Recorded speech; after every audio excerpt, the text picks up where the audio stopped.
来宾、各位老师、各位朋友、各位法师，大家下午好。Waheshimiwa viongozi, wageni wa heshima, walimu na marafiki wote, habari za mchana. 今天我们怀着欢喜和感恩的心，相聚在这里，共同参加首届福泽万家Tanzania佛教慈善日活动。Leo tumekusanyika hapa kwa moyo wa furaha na shukrani kushiriki katika shughuli ya baraka kwa wote, siku ya uhisani wa Wabudha Tanzania. 首先，我谨代表坦桑尼亚华人佛教协会，向驾临现场的各位领导、各位嘉宾、媒体朋友以及社会各界人士表示热烈的欢迎。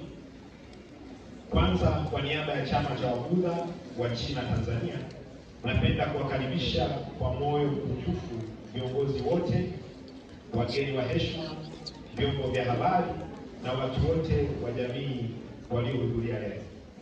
向所有捐款捐物的爱心人士，所有辛勤付出的义工，以及各位老师、菩萨，表示衷心的感谢。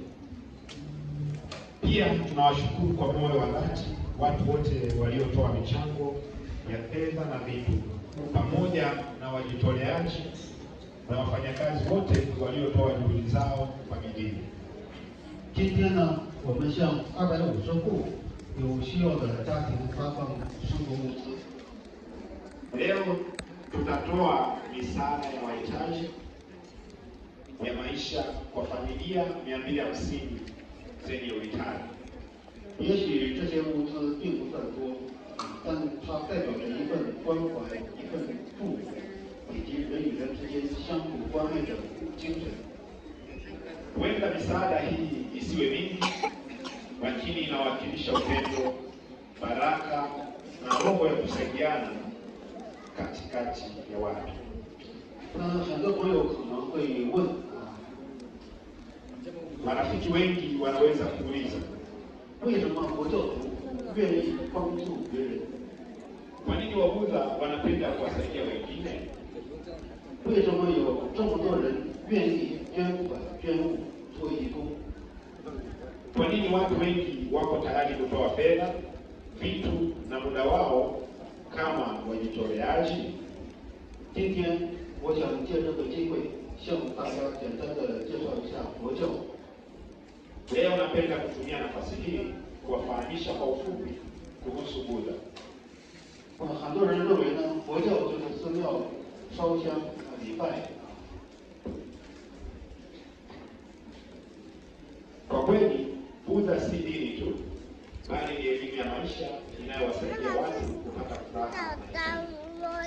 事实上，佛教不仅是一种宗教信仰，更是一种帮助人们获得幸福与智慧的人生教育。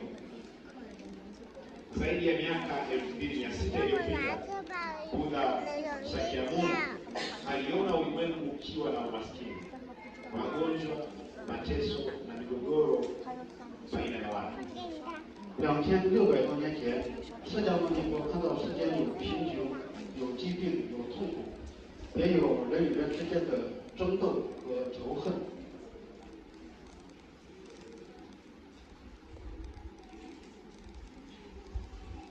于是他开始寻找解决人生痛苦的方法。